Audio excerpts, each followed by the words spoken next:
तो देखो अपन limbic system के बारे में पढ़ रहे हैं। लिम्बिक सिस्टम को बोला जाता है लिम्बिक लोब या फिर इमोशनल ब्रेन। इसमें कौन कौन से पार्ट इंक्लूड रहते हैं? Inner part of cerebral hemisphere, amygdala जो कि मेनली किसको कंट्रोल करता है? आपके इमोशंस को। और हिप्पोकैम्पस जो मेनली किसके लिए रेस्पॉन्सिबल होता है? मेमोरी के लिए। और प्लस ये इसके साथ में इंक्लूड हो जाता है कौन सा? हाइपोथैलेमस। और ये कौन कौन से फंक्शन को रेगुलेट करते हैं? एक्साइटमेंट, इमोशंस, मोटिवेशन और फैक्शन और मेमोरी को। यही क्या होता है? लिम्बिक सिस्टम या फिर लिम्बिक लोब। तो ये पार्ट कौन सा हो जाता है? फोर ब्रेन वाला कंप्लीट हो जाता है। नेक्स्ट अपन पढ़ते हैं मिड ब्रेन के बारे में।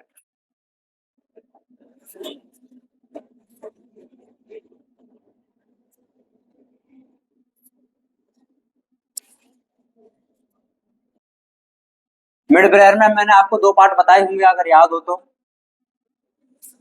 ऑप्टिक लोब्स और क्रूरा सेरेब्री। मिड ब्रेन के दो पार्ट होते हैं, first one is anterior and second one is posterior.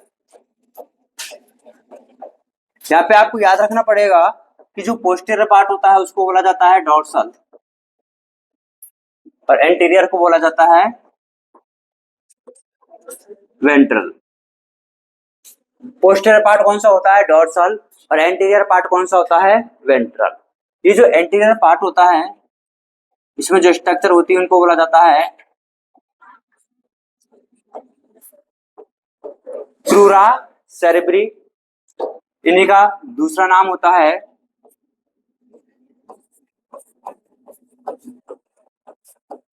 Cross cerebri. और इन्हीं का तीसरा नाम होता है, नोट नहीं करना, नोट करने का मैं टाइम दूंगा, पहले समझ लो, है ना? इधर नोट करो। First name crura cerebri, second name crus cerebri और तीसरा नाम होता है सेरेब्रल पेडंकल। सेरेब्रल पेडंकल है ये की है, नाम तीन अलग अलग होते हैं, ठीक है। Next one is posterior part. इनको बोला जाता है ऑप्टिक लोब्स। इन्हीं का दूसरा नाम होता है कॉलिकुलाई। First one is optic lobe, second one is कॉलिकुलाई और थर्ड नाम होता है कॉर्पोरा क्वाड्री जेमिना। क्वाड का मतलब कितना होता है? चार होता है। तो ये जो टोटल लोब्स होते हैं कितने होते हैं? फोर लोब्स होते हैं। कितने लोब्स होते हैं? फोर लोब्स होते हैं। ये तो अपन ने ऐसे फ्लो चार्ट में, अब इसको डायग्रामेटिक समझते हैं।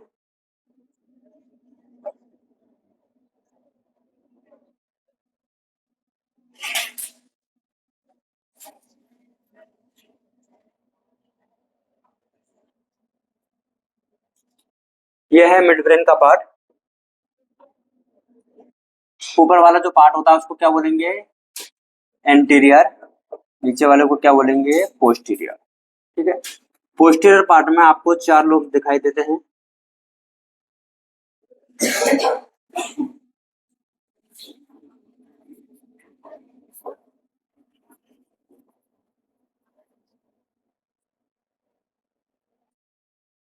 और जो एंटीरियर पार्ट है वहां पे पाए जाते हैं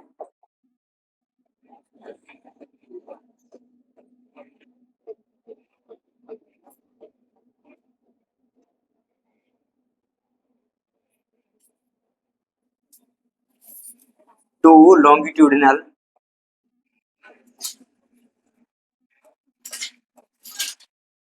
माइलिनेटेड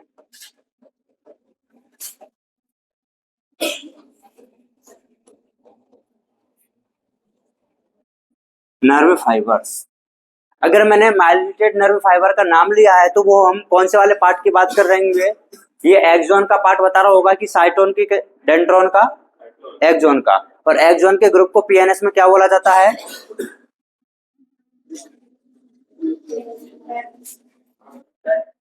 कोई बात नहीं है, भूल जाओ, कोई दिक्कत नहीं है, ठीक है।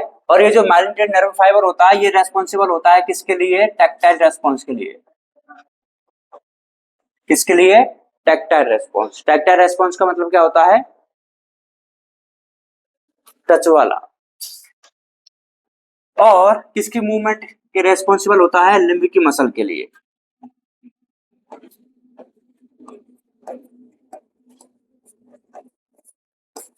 ठीक है, अब बात करते हैं, यहाँ पे आपको ये चार गोले गोले से दिखाई दे रहे हैं, दिख दो रहे हैं लेकिन दो इनके पीछे है वो दिखेंगे नहीं, आपको पीछे जाना पड़ेगा देखने के लिए। दो तो ये हैं और दो ही इनके पीछे होते हैं, तो टोटल कितने हो गए, चार हो जाते हैं। तो यहाँ पर 4 स्पेरिकल स्वेलिंग पाई जाती है, या फिर इन्हीं को बोल दिया जाता है 4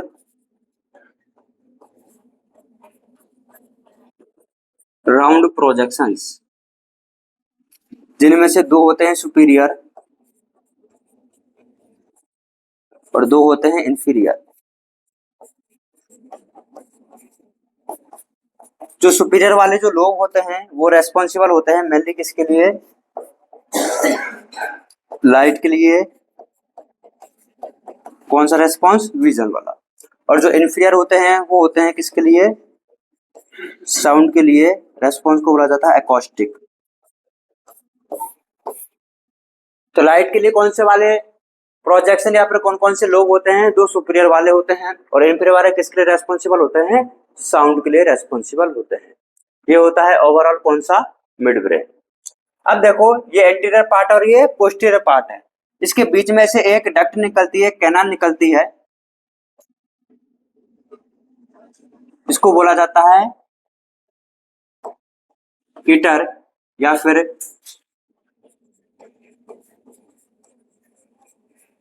एक्वेडक्ट ऑफ सेल्वियस। ये नाम पहले भी आया है क्या कहीं, आया है, मुझे पता ना, तुम भूल जाते हो। देखो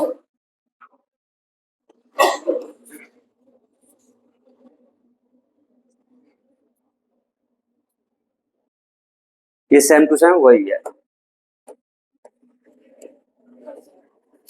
इसको बोला जाता है ईटर या फिर एक्वेडक्ट ऑफ सेल्वियस, या फिर तीसरा नाम उसका होता है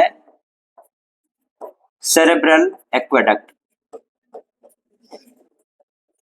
और इसका काम होता है कनेक्ट करने का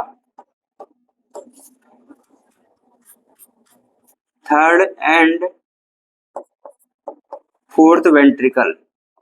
आपको पता है ना वेंट्रिकल कितने होते हैं ब्रेन में, टोटल 4 होते हैं, 2 लैटरल होते हैं, एक थर्ड वाला होता है, एक फोर्थ।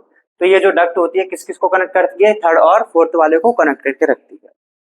ये मिड ब्रेन कंप्लीट है। नेक्स्ट बात करते हैं हाइंड ब्रेन की।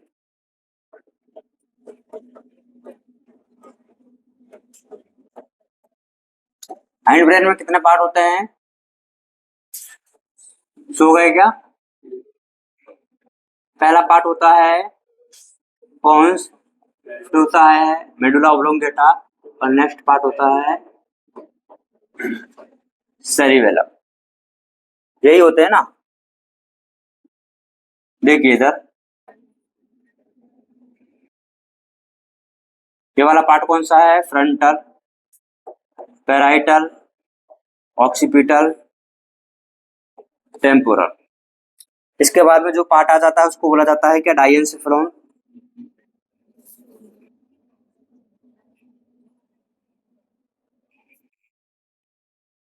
ये वाला पार्ट कौन सा है, डाइएन्सेफेलॉन। ये पूरा का पूरा क्या हो चुका है, फोर ब्रेन। उसके बाद में कौन सा पार्ट आता है, मिड ब्रेन का।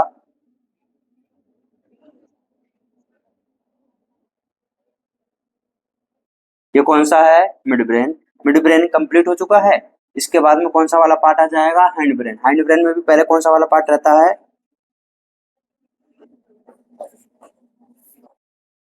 पोन्स वाला पार्ट। उसके बाद में मेडुला ऑब्लोंगेटा वाला पार्ट। इधर की साइड में रहता है सेरिबेलम। ये वाला कौन सा है, mid brain. Fore brain, mid brain और हाइंड ब्रेन, ये तीनों कंप्लीट हो जाते हैं।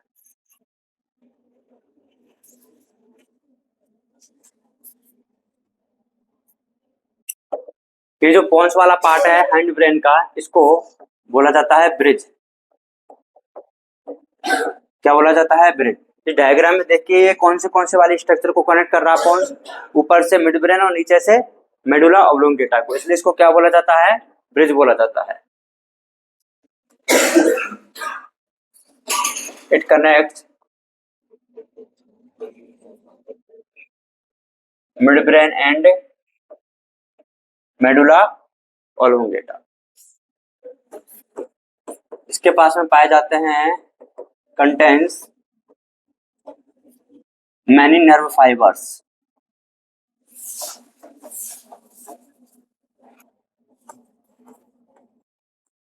which connects different part of brain.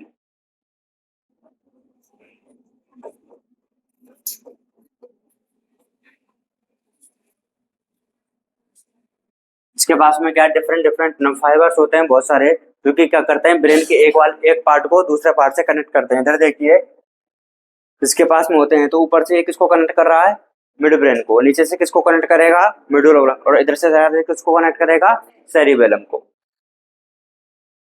ऐसे भी समझ सकते हैं, ऊपर कौन होता है, मिड ब्रेन, ये कौन सा है, बोन्स, नीचे कौन सा है, मेडुला ऑब्लोंगेटा, और इधर कौन सा है, सेरिबेलम। तो इसके तो यहाँ पे ऐसे इसको कनेक्ट कर देगा। ये सारे के सारे जो मैंने बनाए इनको क्या बोल दिया जाता है, नर्व फाइबर्स। इसके पास में नर्व फाइबर होते हैं जो ब्रेन के डिफरेंट डिफरेंट पार्ट को क्या करके रखते हैं, कनेक्ट करके रखते हैं। कभी आपने न्यूरोटॉक्सिक सेंटर का नाम सुना है,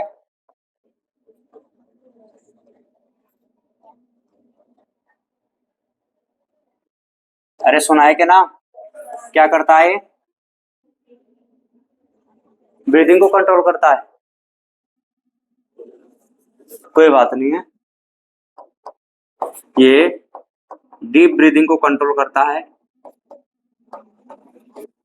इसलिए इसको बोला जाता है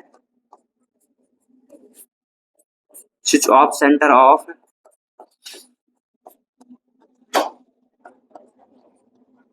इंस्पिरेशन। तो ये जो न्यूरोटॉक्सिक सेंटर है वो मिलता किसमें है, ब्रेन के कौन से वाले पार्ट में पाया जाता है, कौन से वाले पार्ट में ही पाया जाता है। ये हो जाता है कौन सा वाला, कंप्लीट। इसके बाद में नेक्स्ट पार्ट आ जाता है मेडुला ऑब्लोंगेटा।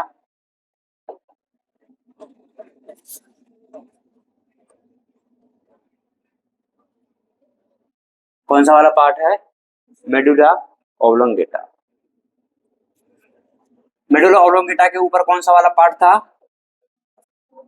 पॉन्स, और पॉन्स के ऊपर कौन सा वाला पार्ट था, मिड ब्रेन, और पॉन्स से नीचे वाला कौन सा वाला पार्ट है, इन तीनों को मिलाकर के बोला जाता है ब्रेन स्टेम। क्यों, क्योंकि इधर डायग्राम में देखो ये तीनों आपको एक ही एक्सिस पे दिखाई दे रहे होंगे, मिड ब्रेन, उसके बाद में पोन्स, और उसके बाद में मेडुला ऑब्लोंगेटा, इसलिए इनको तीनों को मिलाकर के क्या बोल दिया जाता है, ब्रेन स्टेम। रीजन क्या है इसका, all three present on same axis, इसलिए इसको क्या बोल दिया जाता है, ब्रेन स्टेम। अब मेडुला ऑब्लोंगेटा की खास बात, ये करता है आपकी involuntary control of involuntary actions. किसका कैसे कंट्रोल करता है, इनवॉलंटरी का इनवॉलंटरी कंट्रोल करता है। जैसे कि आपकी जो हार्ट रेट है वो आपके कंट्रोल में है क्या, है क्या, उसको आप खुद कंट्रोल कर सकते हो क्या, नहीं कर सकते। तो सबसे पहले तो क्या आ जाती है इसमें, हार्ट बीट, या फिर इसी को बोल दिया जाता है कार्डियोवैस्कुलर एक्टिविटी। क्या आप अपनी रेस्पिरेटरी रेट को कंट्रोल कर सकते हो क्या, अरे हाँ ना तो बोल दिया करो। तो रेस्पिरेटरी कंट्रोल किस में आ जाता है? इसी में आ जाता है। क्या आपने खाना खाया, उसके डाइजेशन को कंट्रोल कर सकते हो आप? डाइजेशन कौन करवाता है? Digestive juice. ठीक है, सिक्रेशन ऑफ डाइजेस्टिव जूस। क्या मेटाबॉलिक जो रिएक्शंस होती है उनको कंट्रोल कर सकते हो आप? तो वो रिएक्शन कैसी हो गई है? इनवॉलंटरी। आप उनको कंट्रोल कर पा रहे हो क्या? नहीं। तो एक्शन भी कैसा हो गया उनका? इनवॉलंटरी।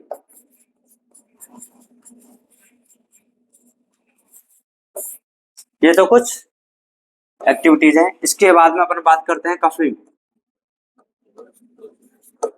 खांसी को आप कंट्रोल कर सकते हो। उसके बाद में आता है स्नीजिंग। उसके बाद में योनी। फिर है सलाइवेशन। और इसके अलावा और भी बहुत सारी चीजें हो सकती है। ये सारी की सारी जो एक्टिविटी हैं या फिर जो एक्शंस है, जो रिएक्शंस है, वो कैसे हैं? सारे के सारे इनवॉलेंट्री हैं। और इसको कंट्रोल भी इनवॉलेंट्री कर रहा है, लेकिन कौन सा ब्रेन का पार्ट करता है? मेडुला का। अगर मैं आपसे पूछूं कि अगर मैंने किसी पर्सन का मेडुला ऑब्लोंगेटा डैमेज कर दिया तो क्या होगा?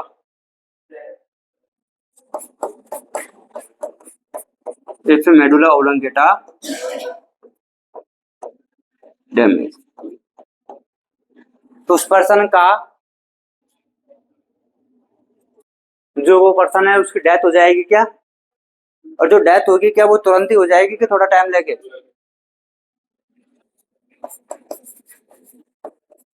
इसमें हो जाती है क्या? Immediate death. क्यों? ना तो दिल धड़केगा, ना ही सांस ले पाएगा। उनके बिना तो क्या जीना है। That is all about medulla oblongata. Last part कौन सा है?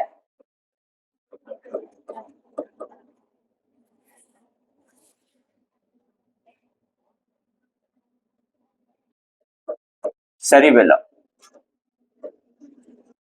जो सेरिबेलम होता है ये थोड़ा सा मिलता जुलता हुआ रहता है किससे? सेरिब्रम से। किससे?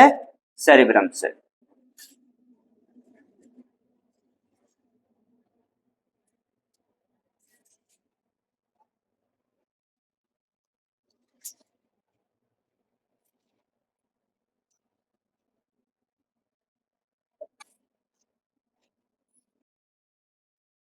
अपन ने सेरेब्रम में भी तो दो पार्ट बनाए थे जिनको क्या बोला जाता है? Cerebral hemisphere. क्या बोला जाता है? Cerebral hemisphere. इसमें भी आपको दो पार्ट दिखाई दे रहे हैं, इनको क्या बोल दिया जाता है? Cerebellar hemisphere. तो एक तो क्या हो गया है? सेरिबेलर हेमिस्फीयर फर्स्ट वाला। ये हो गया है दूसरा, सेरिबेलर हेमिस्फीयर। और आपको इन तीनों के एक जहाँ पे जंक्शन है वहां पे भी एक और लोब दिखाई दे रहा है। अरे देख पा रहे हो? इसको बोल दिया जाता है बर्मिस। क्या बोल देंगे? बर्मिस। तो बताइए सेरेब्रम में कितने लोब होते हैं? सेरिब्रम में कितने लोब होते हैं? दो। सेरिब्रम में, ये सेरिबेलम है। सुनने का फर्क है बस। सेरिब्रम में कितने लोब होते हैं और सेरिबेलम में कितने लोब होते हैं? तीन। दो तो क्या? Cerebellar hemisphere. तीसरा क्या? वर्मिस। तीसरा क्या होता है? वर्मिस। अब बताइए थोड़ा सोच करके, मैंने आपको ग्रे मैटर और व्हाइट मैटर के बारे में बताया था। तो ऐसे दो कौन कौन से स्ट्रक्चर है जिसके अंदर ग्रे मैटर होता है और बाहर व्हाइट मैटर होता है? बाहर ग्रे मैटर और अंदर व्हाइट मैटर होता है। क्या? सेरिब्रम और सेरिबेलम। तो सेरिब्रम के बारे में बता दिया है। अब बताइए इसमें अंदर की साइड में जो मैटर मिलेगा वो कौन सा मिलेगा? व्हाइट या ग्रे? अंदर पूछ रहा हूं मैं।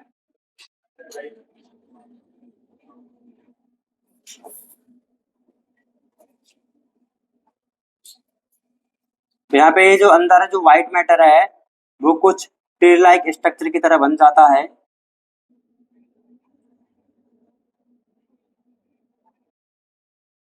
और इस ट्री लाइक स्ट्रक्चर को बोला जाता है आर बार बीटे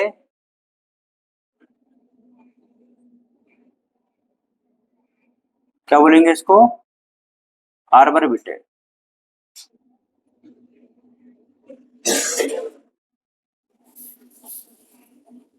इसके बाहर की साइड में कौन सा मैटर मैटर मिलेगा, व्हाइट या ग्रे?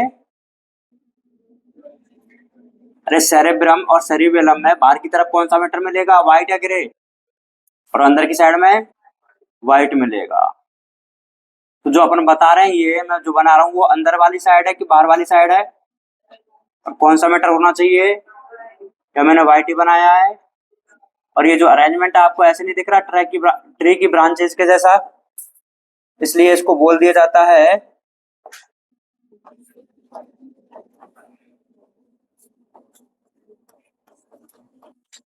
आर्बर बीटे। तो होता क्या है, inner white matter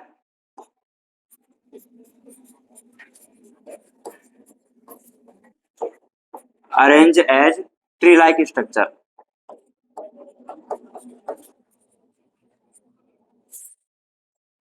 that is called arbor बीटे।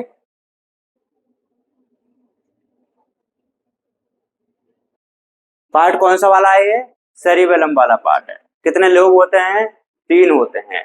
बीच वाले लोब का नाम क्या होता है, वर्मिस होता है। अंदर जो ट्री लाइक स्ट्रक्चर होती है वो कौन से वाले मैटर से बनती है, कौन सा मैटर, यहाँ पे ये कौन सा मैटर है, व्हाइट मैटर है। कौन सा मैटर है, व्हाइट मैटर है। अब बात करते हैं इसके फंक्शन की। इसका जो फंक्शन होता है, पहला काम तो इसको क्या होता है,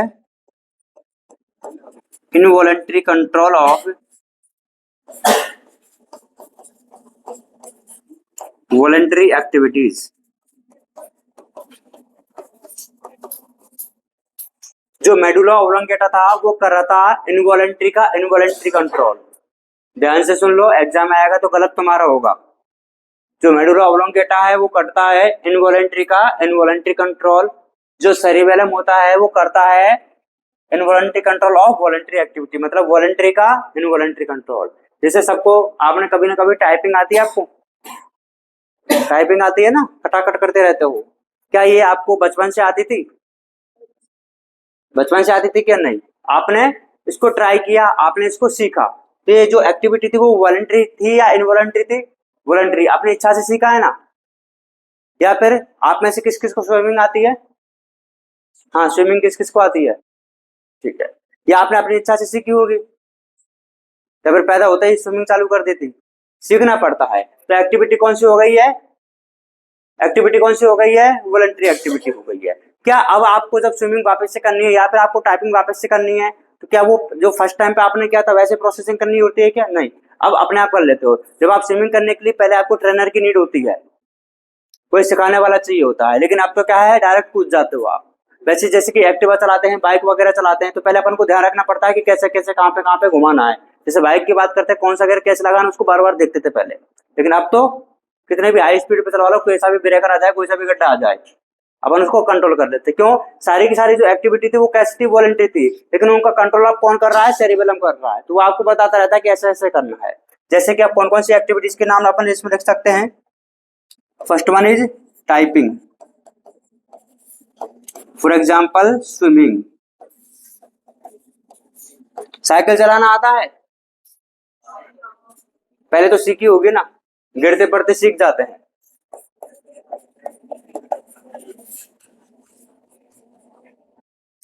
तो इसका एक काम तो क्या हो गया है, involuntary control of voluntary activity. और काम नंबर 2, काम नंबर 2 है, 2 नंबर का काम नहीं है ना। Control of body balance. Body का बैलेंस का कंट्रोल कौन करता है, सेरिबेलम करता है। कौन करता है, सेरिबेलम करता है। अगर मैं आपसे बोल दूं क्या कि अगर मैंने किसी पर्सन का सेरिबेलम को उड़ा दिया, मतलब कि डैमेज कर दिया,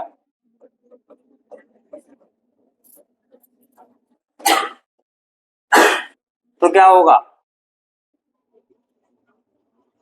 आदमी मर जाएगा। आदमी मतलब लेडी, वो लेडीज भी हो सकती है ना, मेल और फीमेल दोनों के लिए कि हमें क्यों लेटर। तो अगर किसी पर्सन का सेरिबेलम डैमेज हो गया है तो क्या उसकी मौत हो जाएगी क्या? तो क्या हो जाएगा? कोमा में चल जाएगा, इन्वर्टेड कोमा में। कुछ नहीं होगा, बॉडी का बैलेंस बिगड़ जाएगा बस।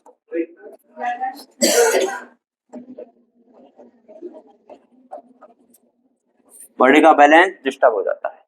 अब एक ऐसा पर्सन, ध्यान से सुन लेना, जो सो रहे हैं वो जाग जाओ, एक दूसरे की तरफ मत देखो, खुद के बारे में बात करो। अगर कोई एक ऐसा पर्सन है, कैसा पर्सन? ऐसा पर्सन जो अल्कोहल ज्यादा ड्रिंक करता है। नहीं बोलना नहीं है, मैं बोल रहा हूँ, पूछू तो बोल देना कि कौन कौन करता है ना, अपने असलियत मत बताओ। कि अगर कोई भी एक ऐसा पर्सन जो अल्कोहल ज्यादा ड्रिंक करता है या फिर कंज्यूम करता है। अच्छा, कभी आपने अगर खुद ने ट्राई नहीं किया तो किसी पर्सन को तो देखा ही होगा जो ऐसी संदिग्ध हालत में आपको मिलता हो। अरे पूछ नहीं रहा हूं मैं, आपने विचार शेयर मत करो, है ना, मुझे पता है तुम्हें एक्सपीरियंस है तुम्हारे पास में, पर मुझे उससे कोई लेना देना नहीं है। अपना एक्सपीरियंस अपने पास में रखो। तो जब भी कोई ऐसा पर्सन जो अल्कोहल ड्रिंक करता है तो सबसे पहले उसकी हरकत में क्या चेंज होता है, उसके बिहेवियर में क्या चेंज होता है?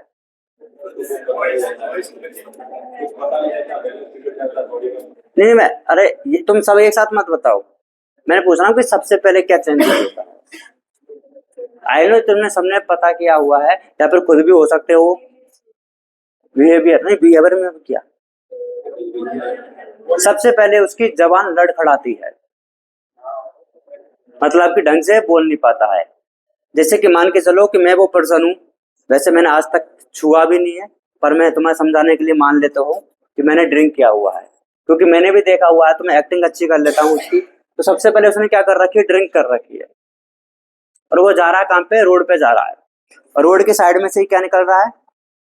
नाला निकल रहा है।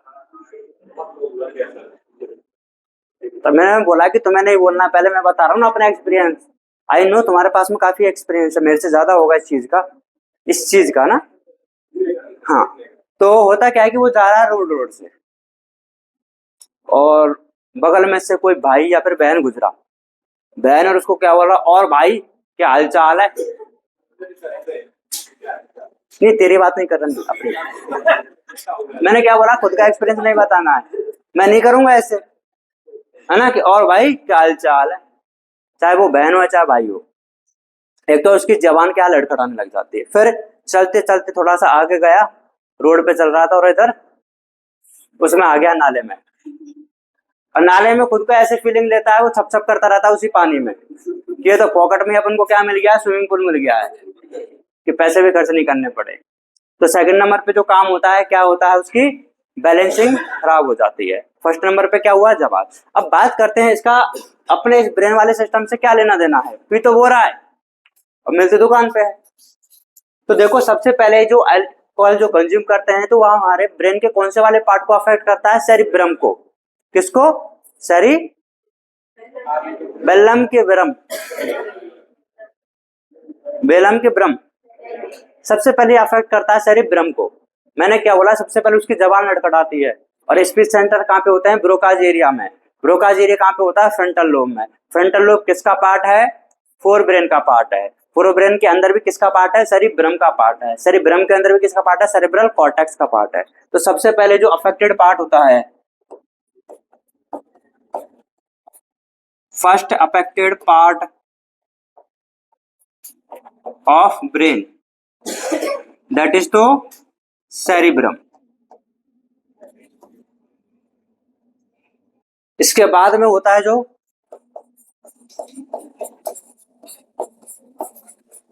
Most affected part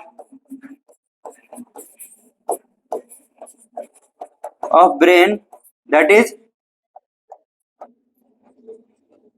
cerebellum. पहले उसकी जबान लड़खड़ाने लगती है, फिर उसकी बैलेंसिंग लड़खड़ाने लगती है, फिर उसका धीरे धीरे हौले हौले स्लोली स्लोली पूरी की पूरी बॉडी लड़खड़ाने लग जाती है। और देखते ही देखते एक दिन, अब आप पूछोगे कि सर जो नहीं पीते वो भी तो मरते ही हैं, लेकिन वो इसकी वजह से तो नहीं मर रहे हैं ना। ऐसे ओपेंड नहीं होना कि सर हम तो कर रहे हैं, अब वो तुम्हारी पर्सनल चॉइस है ना। फर्स्ट पार्ट और जो मोस्ट अफेक्टेड पार्ट होता है ब्रेन का, वो तो कौन सा होता है, सेरिब्रम। अगर हम बात करते हैं most affected part, most affected part note नहीं करना है किसी को भी, most affected part of body, इसमें आपको ऑर्गन का नाम बताना, तो दैट इज लीवर। कौन सा होता है, लीवर। आपने नाम सुना होगा फैटी लीवर, या फिर आपने नाम सुना होगा लिवर सिरोसिस। ये पियो और दो बीमारियां करवा लो, आराम से हो जाएगी। एक तो फैटी लीवर और एक लिवर सिरोसिस। फैटी लीवर और लिवर सिरोसिस में होता क्या है कि आपका जो लिवर होता है वो सड़ने लग जाता है, गलने लग जाता है। एल्कोहल ड्रिंक करने की वजह से एक प्रॉब्लम हो जाती है जिसको लिवर सिरोसिस बोला जाता है। उसमें धीरे धीरे हौले हौले स्लोली स्लोली ये जो लिवर होता है वो सड़ने लग जाता है, गलने लग जाता है। और आपको पता ही होगा कि जो लिवर है भगवान ने एक ही दिया है ना। जब ये सड़ने लगेगा, गलने लगेगा, तो आपके डाइजेशन से रिलेटेड बहुत सारी बीमारियां होने लग जाती है। और जब आपका डाइजेशन ही नहीं है तो मेटाबॉलिज्म नहीं रहेगा। और जब आप कुछ भी खा रहे हो उसका डाइजेशन ही प्रॉपर नहीं है, तो धीरे धीरे होले होले, जैसे कि आपने बाइल वगैरह नहीं बनेंगे, तो धीरे धीरे ये जो एल्कोहल ड्रिंकिंग है वो आपको किस रास्ते पे लेके चली जाती है,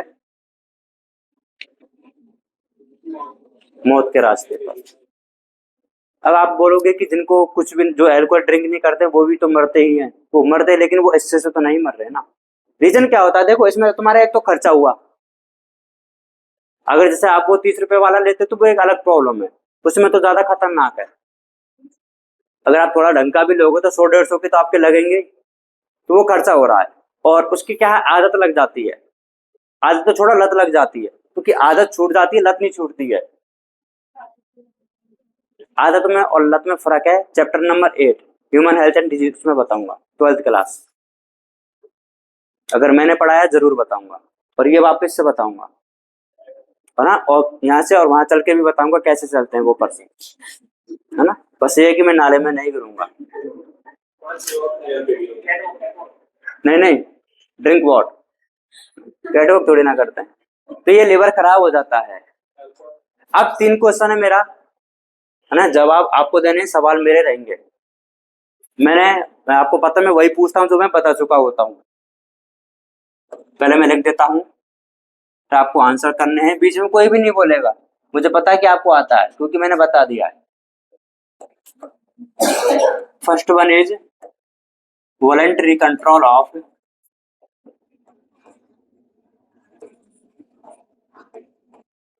voluntary activities.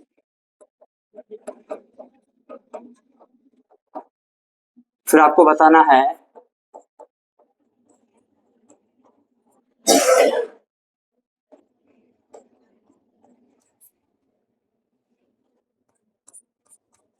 Involuntary control of voluntary activities. फिर आपको बताना है इनवॉलेंटरी कंट्रोल ऑफ इनवॉलेंटरी, हाँ फर्स्ट वाले का बताइए भाई, क्या बोलते हैं।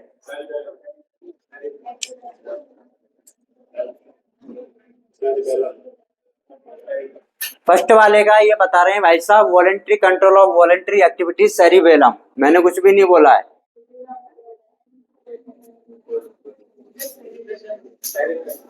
मैंने कुछ भी नहीं बोला है। हाँ, voluntary control of voluntary activities, बोल दो ना जरा।